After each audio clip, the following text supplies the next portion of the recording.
Hey there, y'all. Eric, our Functional Farmhouse, coming at you today. We are kicking off what this entire thing was all set up for. Is we're going to be putting a new engine in our X5 F1550i. I've got my brand new, reman engine from BMW this last week, and the weather's supposed to rain, but you know what? We're going to get this engine out today and move into the garage and work on it in the rain. So we are going to be moving on to the lift, and y'all can see in here with me what a dead hole on N63 sounds like.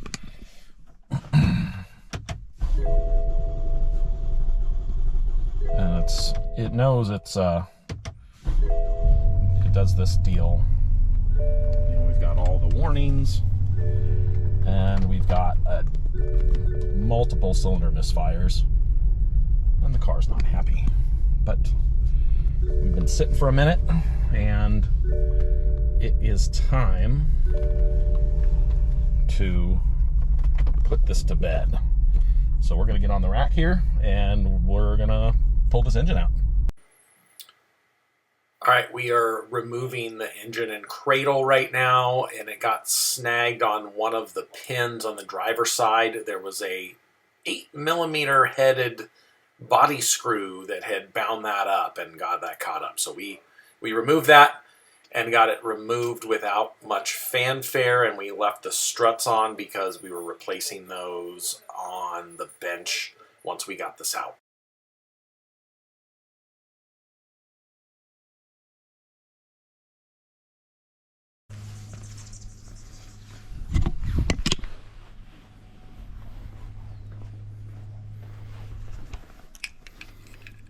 All right, y'all. There it is. We had a coming out party.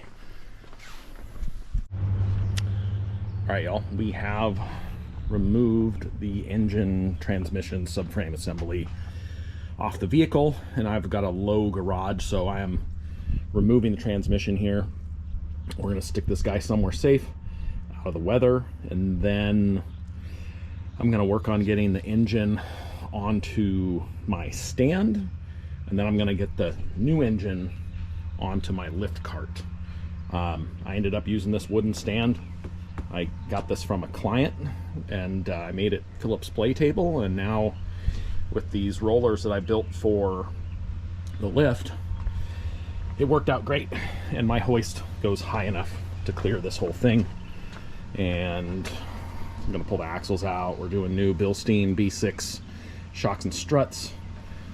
We are on these iBox, which set the ride height really nice, but these puppies are worn out and it's a little bouncy.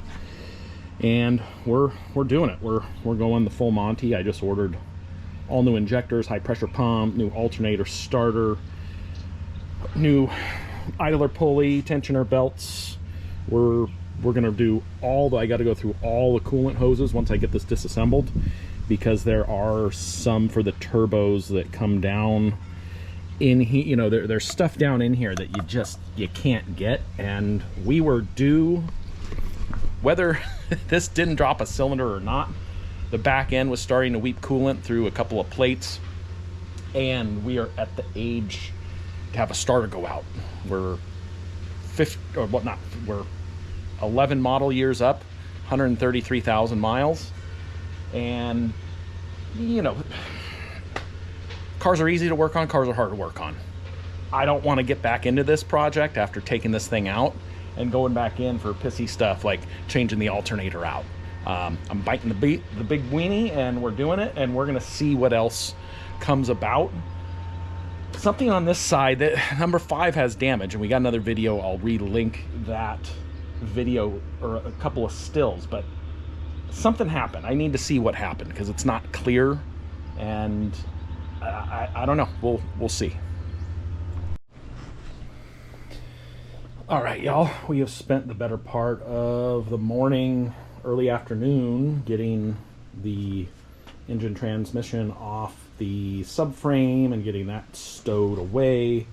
And we've got the new, well, new to me, reman engine on my lift. That way I can work an appropriate height and swap things out as needed. We're moving into the garage. We've got a couple days of severe rain here in sunny San Diego, believe it or not. That way I can continue plugging away, figure out what extra parts I need, and we'll go from there.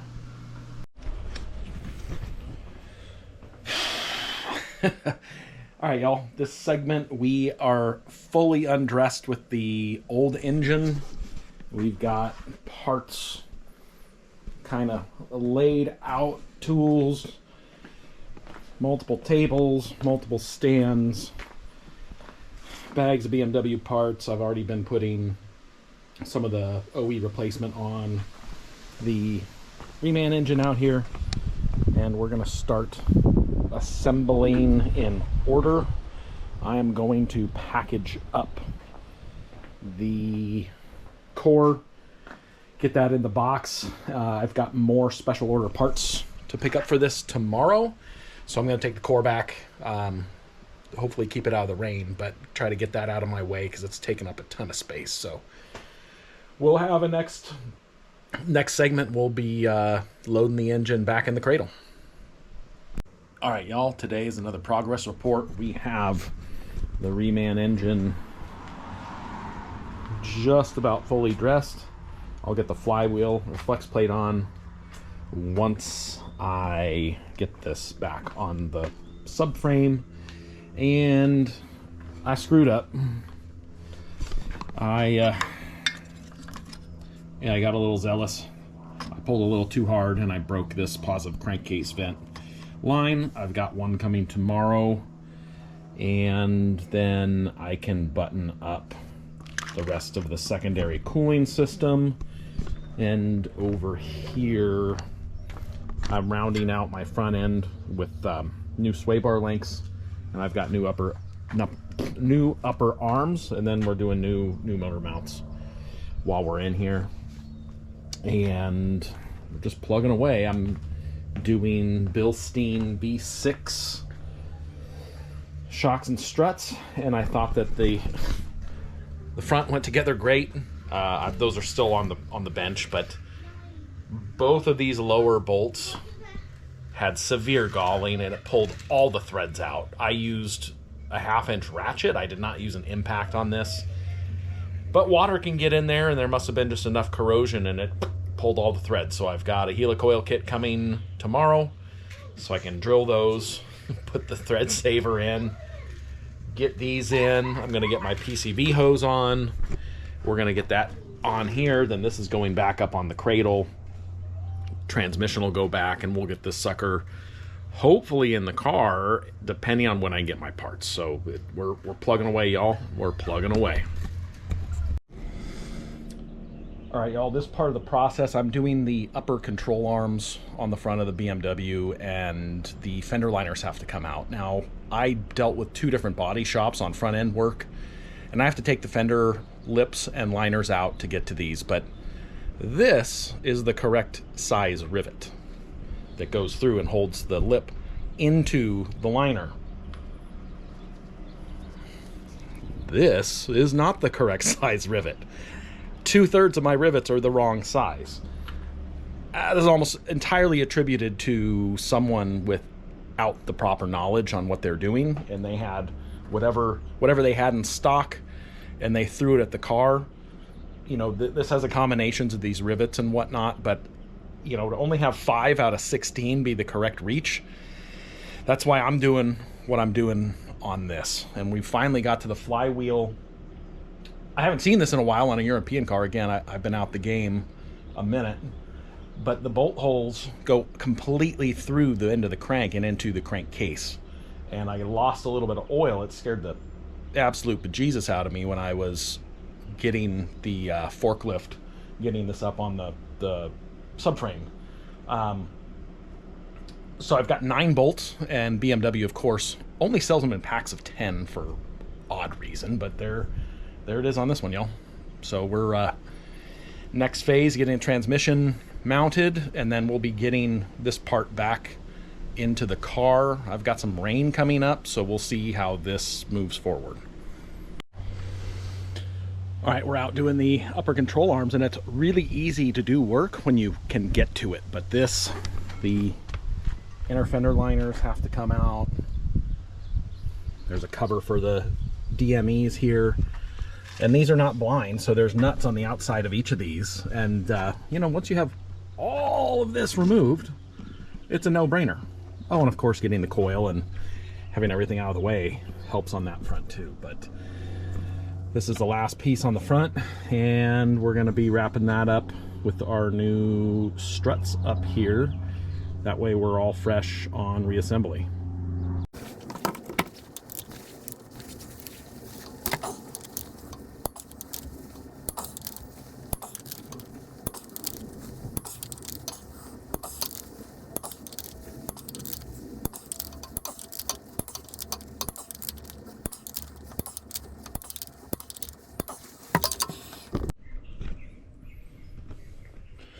All right, we are getting closer. We have the transmission mated. We have one of the heartburn things that I just should have done when this was replaced last. Whoever did it, they bent these, and this was rubbing on the exhaust manifold. And the last thing you want to do is start putting heat into something you want to cool. So we have those routed around properly. There's not a whole lot of room within the firewall area. We've got a brand new front drive shaft, and it's coming together. We're gonna button up the wiring, and next step is getting this back into the vehicle. All right, here we are. The engine's not in the garage anymore. A little rain. You know, I got these things called the hoodie. Pop up. We did, meaning I did, got the cradle installed today. Got my flywheel bolts in and starting to put some heat shielding on. I am not entirely motivated out here. I am a little damp, a little moist, and I might be packing it in today, but it's coming along. This is going to be starting phase 6 of the reinstallation, and hopefully we get this puppy running soon. Well, the car isn't done yet. And why is that? Well, one thing, we are dealing with weather and rain, and I'm tired of working on the car in the rain. That's just my preference. I did load the cradle and engine and transmission in the rain. Got part delays. We're doing Bilstein B6 struts and shocks, and we had an issue where one of the shocks had the bushing installed incorrectly. Bilstein doesn't warranty direct. They go through their network, which, that's the way they do it. These parts are back ordered, no ETA. And I'm here in San Diego County. One of Bilstein's global headquarters is 20 minutes away from me. So I thought, well, you know, I've seen other YouTubers go into their pretty nice production shop.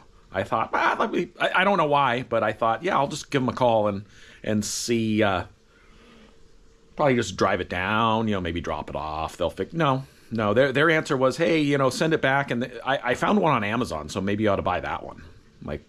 And that's what I did. So that's out for delivery today. I ordered a Molly radiator, which is original equipment. This is a Molly radiator with a BMW Roundel. There's a significant price difference.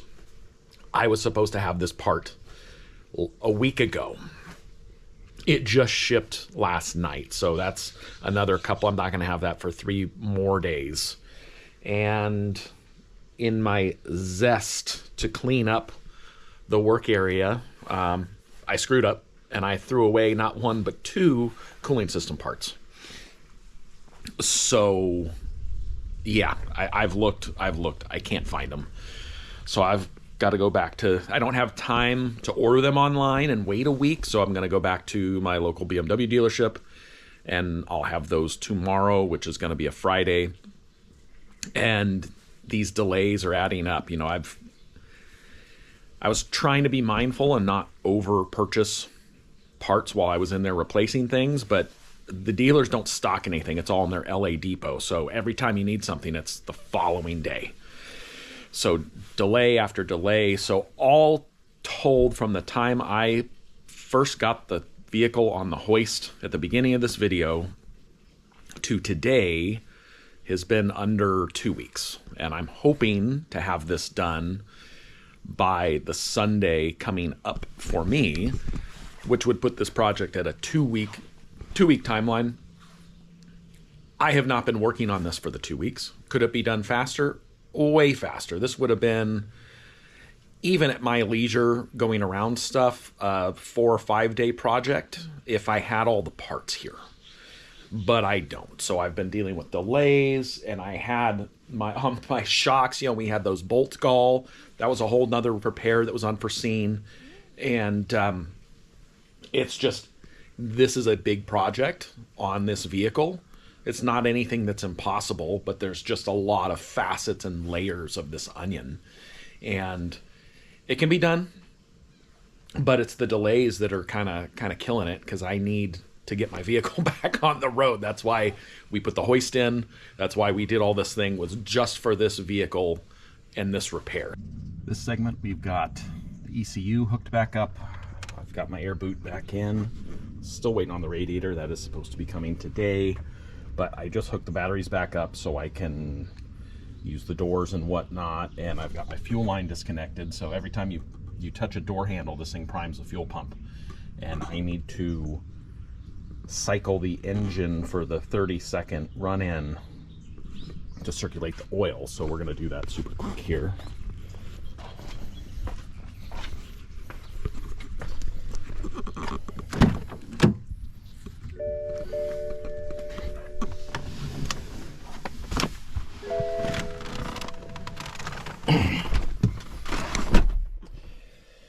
All right, the BMW workshop manual is requiring that the engine be cranked for 10 seconds, rested for 20 seconds, 3 times.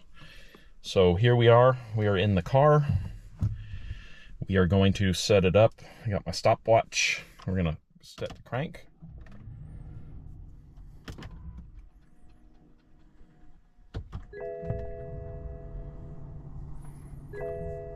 Are we gonna get some crank?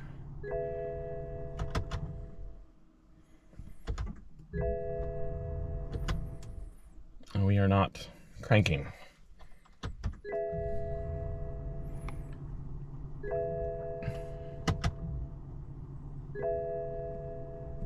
This is not good. All right, y'all. We are ready. Ooh, that's a sweet sound and very delicious reward after all this work. And now I'm still waiting on some parts, and we had to clear all of the DME adaptions for everything: Vanos, fuel, alternator. And so she's actually smoothed up quite a bit, but she's gonna learn the new engine, and we're gonna get her warmed up. I'm gonna top off the fluids, and even though I'm missing a rear shock, I think I'm gonna limp her around the neighborhood and do a little test drive here this afternoon. And there it is. So far so good. All right, y'all, this segment, got the engine in, we've got the engine running. We had a snag, truth be told. This fuel line has these quick connects, and Ford was one of the first to come up with these spring clamped deals. And I've professionally disconnected at least 1,000 of these in my prior career. And I don't recall ever seeing one leak, ever. Well, this one did leak, and it was dripping, into a part of the cylinder head. And I had all the acoustic covers on. It was not something I checked or something that I would have checked. And I had the car in the air at idle, and I was topping off the transmission fluid, and I heard a you know, there was a little bump and then there was a miss. So I got the trans plug in, got this thing on the ground as fast as possible and got her shut off. And we had a problem. So that fuel line was leaking in here, and the fuel was dripping from here down into this bay where the ignition coils are. And we had a little fire. Didn't do anything major. I have my O2 connectors. I have a couple segments of burnt wiring, and had to shoot it with a fire extinguisher. Not something I was planning on, and again, you know, it's kind of embarrassing, but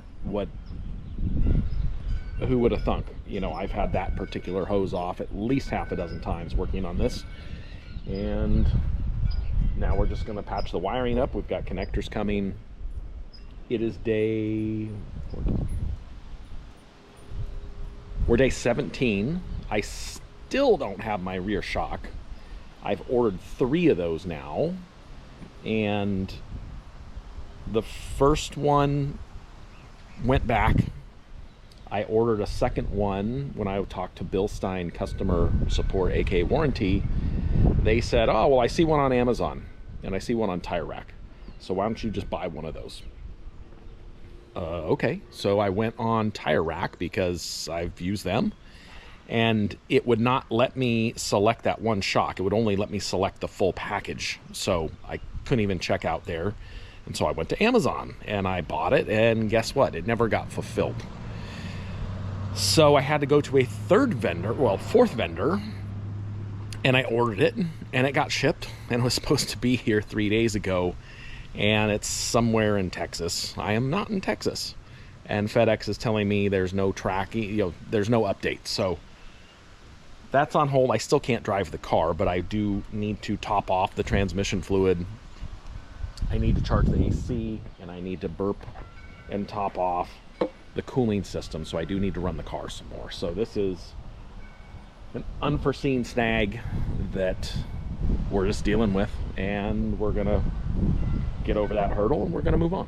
So today's progress is I've got my new left side wire harness off of eBay. Thank you to that seller. We've got the car taken back apart. This is work I did not want to be doing, but you know, with that fluke of a fuel line, I've got the wire harness almost completely undone. I have the Valvetronic connector and the 2 knock sensors under the intake manifold. I think I can get one of them. I don't know. I don't know if I'm going to flat rate this and maybe cut that part of the harness off and stitch it into the new one. We will see. So the things I've had to take off, radiator fan, intercooler, all the covering, get access to the DMEs again. I'm replacing this intake air boot because it got a little too crispy for my liking. And I replaced 2 coils, and I might have to replace a fuel injector. We will see. Now, I know I had said I might contemplate flat rating. No, this is my car. I've done all this work.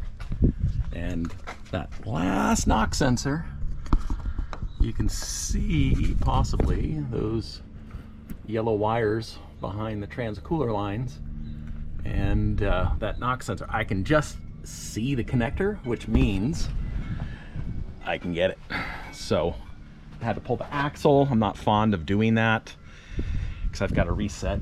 Anyway, it is what it is. That's my last hurdle to getting this harness out, and then I want to see where else it's damaged because I'm curious.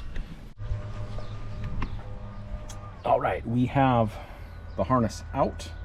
I was able to snake that rear knock sensor plug out, and I did, you know, this injector was working fine, but that plug is absolutely fused in the fuzzies in there. So we're gonna go ahead and replace this guy, and we're gonna see, keep on unpeeling this onion a second time. Well, we are off the rack. New wire harness is in, air boot, 2 new coils, 1 new fuel injector, our new line. Everything's reassembled. And when the fire started, the engine, the electronics were on, engine key on, engine off situation. So both front and rear O2 sensors completely fused. One's 5 wires, the other's 4, and the high pressure fuel pump wires shorted as well. So that's a total of 11 wires. And I was having some errant code. That other harness had so many repairs, so many splices I was adding, I was going to replace it anyway. I'm just not fond of having that many new failure points. New harnesses in, getting that knock sensor, the back rear knock sensor, the workshop manual says pull the engine out, pull the intake manifold. I was able to do it. Engine's running, but there are faults in the DME, my high pressure fuel sensor, intake, the pre and post pressure sensors, they're shorted to battery, and it can't see that they're unplugged, and that is happening inside of the computer. So I'm not seeing a used one available for this part number. There's one I saw one on eBay that's for a 6 series, but it has, even though it's the same N63, it's a little bit different. So that one's not going to work. So I called up a local BMW store and they can order me one, but it's coming from the East Coast. So, major fluke, y'all. I mean, who would have thought, again, my entire previous career and the entire life of the shop. I talked with my dad recently about that, and I only recall, and we, going back and forth, only recall one legitimately needed fire extinguisher deployment in all those years. And we were working 5-6 days a week, 12 hours a day. We turned a lot of cars over.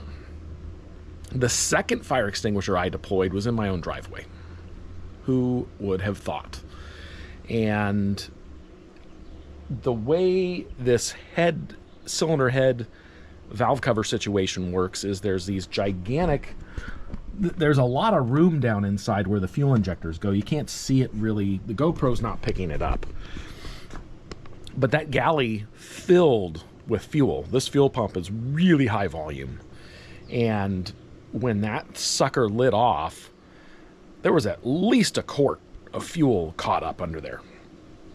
And because I had the sunshade in and I was sitting in the driver's seat in the rack, I couldn't see the flames immediately. But I was able to run in my garage, grab my fire extinguisher. I wish I had not a dry powder.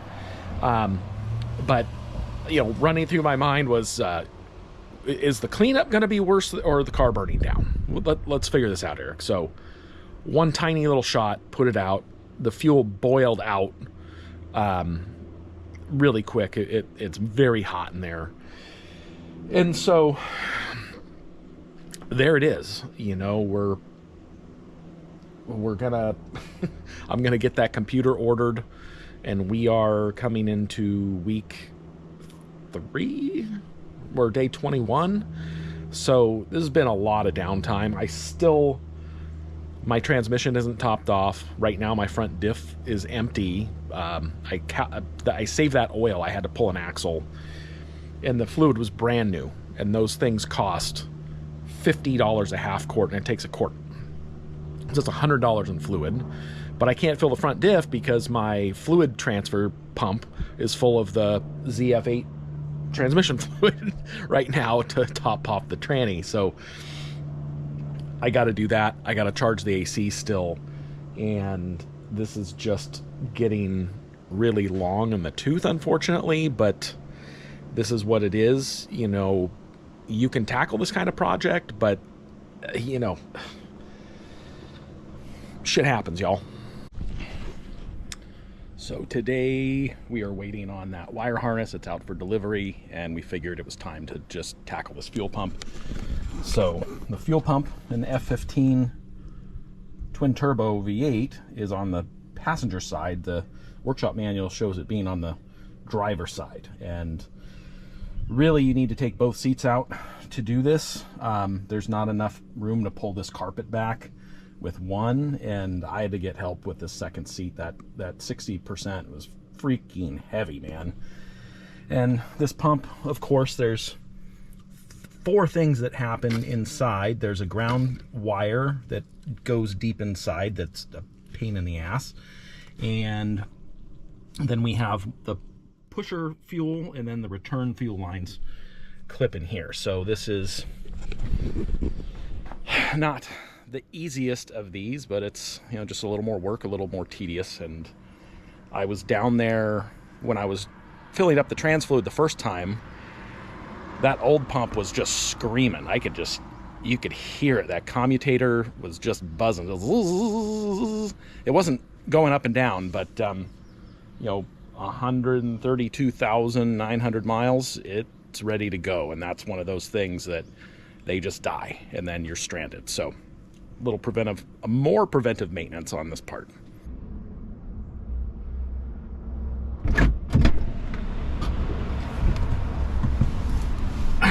Hey there, y'all.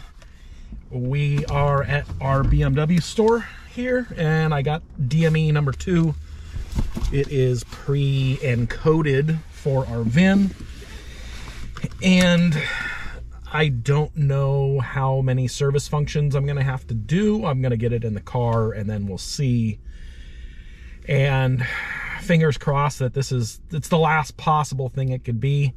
We know we've got good wiring. We know the sensors are all brand new, save the high pressure fuel rail. And there's just nothing wrong with those. So the saga's continuing, and we're gonna put it to bed. All right, y'all, we're gonna be unboxing our new DME 2. See what we got. Well, I had to cover up the VIN, so sorry, y'all. This is what it looks like. Packing's kind of lean, but there she is. And it's already got our VIN encoded. We will see what other programming needs to be done.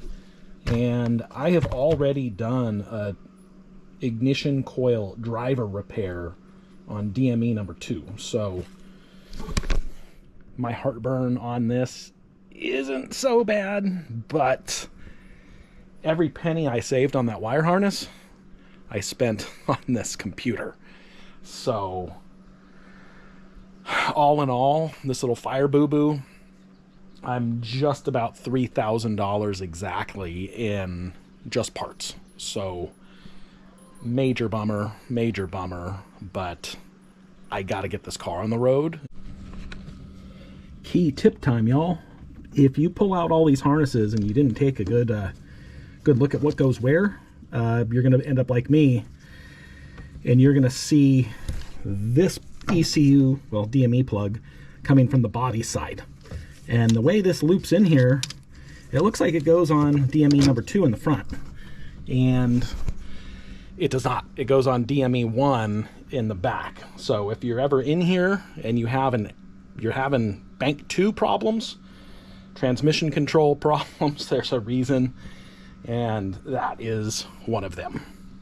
And this is what the computers look like. I took the whole basket out, and these just, I popped this out just trying to remove the plugs.